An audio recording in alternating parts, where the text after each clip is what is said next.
Hello everyone, मैं अभिषेक झा आपके अपनी क्लास आस्क में स्वागत करता हूँ। आइए आज हम लोग चेन रूल के बारे में जानते हैं। Today we will learn about chain rule. What is actually chain rule?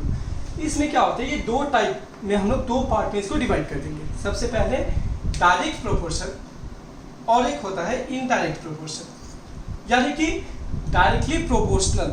Directly proportional मतलब क्या? जब एक बढ़ेगा तो दूसरा भी बढ़ेगा, एक घटेगा तो दूसरा भी घटेगा, और उसका अपोजिट एक इनडायरेक्ट यानी कि इन्वर्सली प्रोपोर्शनल।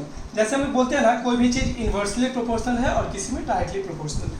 तो चलिए सबसे पहले डायरेक्ट प्रोपोर्शन देखते हैं। तो डायरेक्ट प्रोपोर्शन का केस में क्या होता है, मोर आइटम्स, जैसे देखिए दोनों ज़्यादा, एक बढ़ेगा तो दूसरा भी बढ़ेगा। जैसे मोर आइटम्स तो मोर कॉस्ट। यदि हम लोग ज़्यादा आइटम खरीदेंगे तो डेफिनेटली हम लोग को ज़्यादा कॉस्ट यानी कि ज़्यादा प्राइस, ज़्यादा पैसा पे करना पड़ेगा।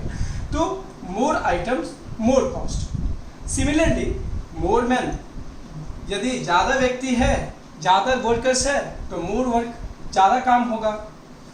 अब इसके अपोजिट में आता है इनडायरेक्ट प्रोपोर्शनल। इनडायरेक्ट प्रोपोर्शन, उसमें क्या होगा, मैंने क्या बोला था, इन्वर्सली प्रोपोर्शनल। जैसे मोर मैन तो less time to complete the work, यानी कि ज़्यादा व्यक्ति, if there is more workers then it will take less time to complete a work. यदि सिमिलर वर्क है, 10 आदमी करेगा तो और कहीं पे 5 आदमी कर रहा है, तो डेफिनेटली क्या होगा, जहाँ पे 5 आदमी कर रहा है उसके कंपेयर में 10 आदमी जहाँ पे कर रहा है वहाँ पे वर्क ज़्यादा लेट लगेगा।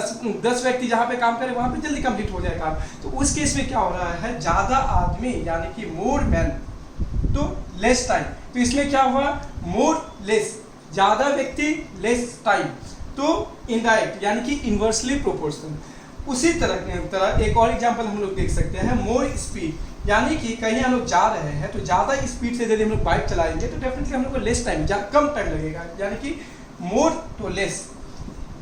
अब आपको सिंपली समझना है, यानी कि मोर मोर मोर मोर, यानी कि इसमें और एक हम लोग लिख सकते हैं कि लेस, यदि यहाँ पे लेस रहेगा, लेस आइटम तो definitely less cost, less man तो लेस वर्क, तो लेस लेस। तो जब डायरेक्ट प्रोपोर्शन में क्या होता है, मोर आइटम्स मोर कॉस्ट, यानी कि दोनों इक्वल प्रोपोर्शन, यानी कि डायरेक्टली प्रोपोर्शनल, एक बढ़ेगा तो दूसरा भी बढ़ेगा, उस वे में इसको यूज करेंगे। तो चलिए अब हम लोग इसको एक एग्जाम्पल के तौर पे हम लोग सॉल्व करेंगे। जैसे डायरेक्टली प्रोपोर्शनल का एग्जाम्पल हम लोग देखते हैं। अब क्या होता है डायरेक्टली प्रोपोर्शनल के केस में क्या होगा, सपोज ये क्वेश्चन एग्जाम में पूछता है कि if the cost of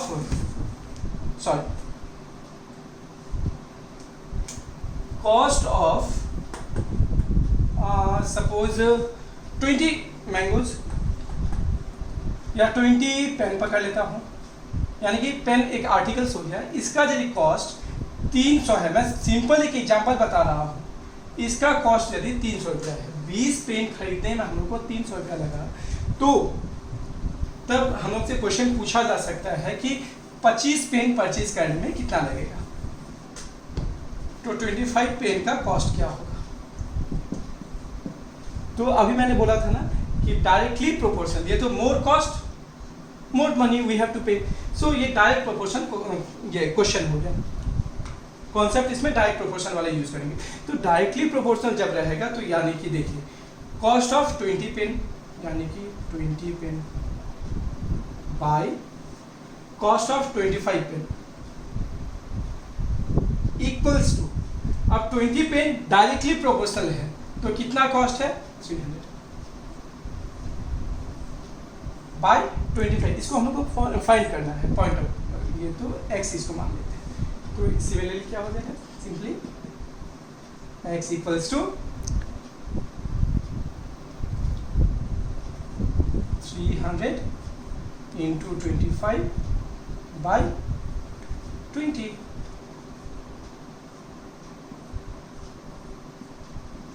into 25 उसका आंसर हो गया, यानी कि 15 25 10 250 प्लस 125 375।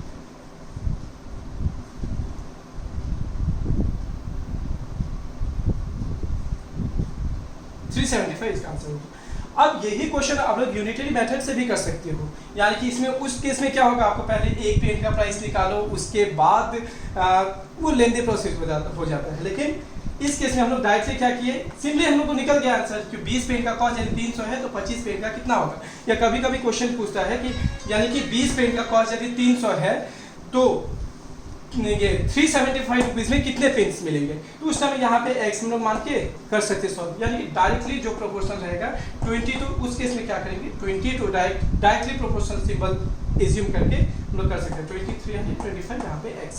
तो होप आप लोग को समझ में आ गया होगा ये कॉन्सेप्ट। अब एक देखते हैं इनडायरेक्ट, ये बहुत छोटा टॉपिक है पर बहुत इंपॉर्टेंट टॉपिक है ये। अब इनडायरेक्ट का कॉन्सेप्ट मैंने क्या बोला था, इनवर्सली प्रोपोर्शनल, यानी कि अब सपोज कीजिए यदि 36 एग्जाम्पल दे रहा हूं, 36 मैन है को एक काम कंप्लीट करने में 25 घंटा लगता है, 25 hours, then how many hours 15 men will complete work, तो 15 आदमी कितने देर में करेगा। अब ये देखिए more man less time, indirect proportion है, तो अब इसमें क्या हो जाएगा, इनडायरेक्ट प्रोपोर्शन का हम लोग कॉन्सेप्ट यूज करेंगे। तो पहले हम लोग क्या लिखेंगे 36 मैन बाय 15 मैन। अब क्या मैंने बोला था इनवर्सली यानी कि इनडायरेक्ट प्रोपोर्शन, तो इनडायरेक्ट उसमें क्या होता है उल्टा होता है, यानी कि x is inversely proportional to y, तो इस तरह से लिखा जाता है। तो इसको हम लोग एज्यूम करेंगे कि x इक्वल्स टू, तो उस में क्या हो जाएगा 36 इक्वल्स टू 25 नहीं होगी, ये नीचे चले जाएगा ये 25, और 15 की जगह पे हम लोग x मान लेते हैं, तो x का वैल्यू क्या हो जाएगा, x equals to 36 into 25 by 15, 5 3 जा 15, 5 5 जा 25, 3 12 जा, यानी कि 60 आवर्स। होप आप लोगों का कॉन्सेप्ट क्लियर हो गया होगा, इनडायरेक्ट प्रोपोर्शन और डायरेक्ट प्रोपोर्शन। सिर्फ आप लोगों को ये सोचना है कि डायरेक्ट प्रोपोर्शन यानी कि डायरेक्टली और इनडायरेक्ट मतलब ये नीचे कर देंगे, बस सिंपल एक रेशियो प्रोपोर्शन का ये एग्जाम्पल बन जाता है। आप लोग जितना प्रैक्टिस कर सकते हैं इस टॉपिक पे उतना कीजिए और ज़्यादा से ज़्यादा क्वेश्चन सॉल्व कीजिए। और ये जो है टाइम एंड वर्क, अभी जो मैंने बताया कि इतने आदमी को कंप्लीट करने में इतना टाइम लगेगा, ये चैप्टर हम लोग डिटेल से एक्सप्लेन समझेंगे टाइम एंड वर्क चैप्टर में। जैसे उसमें रहता है कि इतने जन मिल के इतने दिन में वर्क कंप्लीट करता है तो ये 2 व्यक्ति को कितना देर लगेगा, इस तरह का कई सारे क्वेश्चन आएंगे, उन हम लोग टाइम एंड वर्क चैप्टर में देखेंगे। एक फॉर्मूला यहाँ पे आप लोग नोट करके रख सकते हो, आप लोग को मसाला का नाम याद होगा, MDH मसाला, MDH मसाला सिर्फ याद रखिए, MDH मसाला याद रखिए। इस केस में क्या होता है, जब कभी कभी क्या होता है क्वेश्चंस आते हैं जैसे इफ 5 men और कुछ if m men can do, if example दे रहा हूँ, if m1 man can do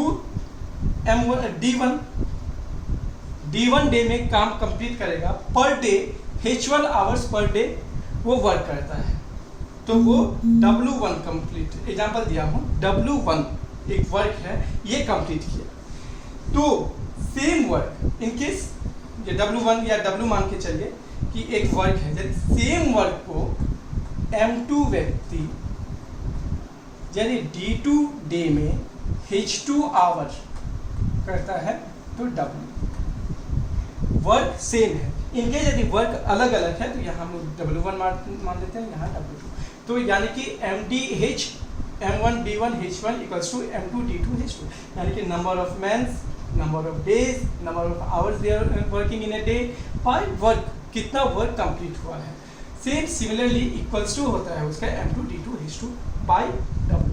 ये एक आप फॉर्मूला याद रखिए, मसाला का नाम याद रखिए, आपको याद रहेगा MDH मसाला मतलब number of man days hour और ये वर्क। तो होप आप लोग का कॉन्सेप्ट क्लियर हो गया होगा, और इनकेस कोई भी डाउट हो तो आप कमेंट सेक्शन में मुझसे क्वेश्चन पूछ सकते हैं। Thank you.